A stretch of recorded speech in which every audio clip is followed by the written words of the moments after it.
Welcome back to the Basic Photography course. Today we're talking about one of the coolest tools in photography, shutter speed. It controls how you capture motion. You can freeze time or show motion in a magical way. Shutter speed is how long your camera's sensor is exposed to light. It's measured in fractions of a second, like 1/1000. Super fast, great for freezing action.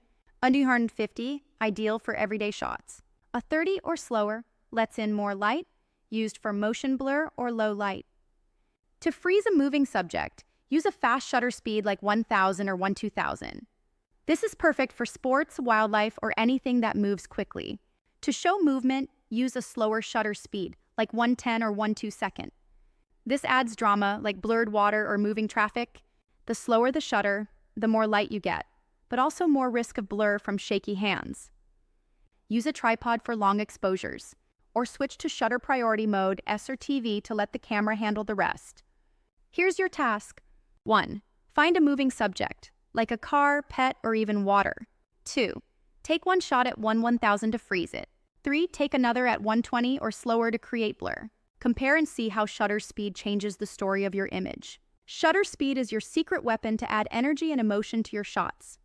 In the next episode, we'll explore the third part of the exposure triangle, ISO, and how to shoot in low light without ruining your photo. Don't forget to subscribe, and if you tried today's exercise, share your results in the comments.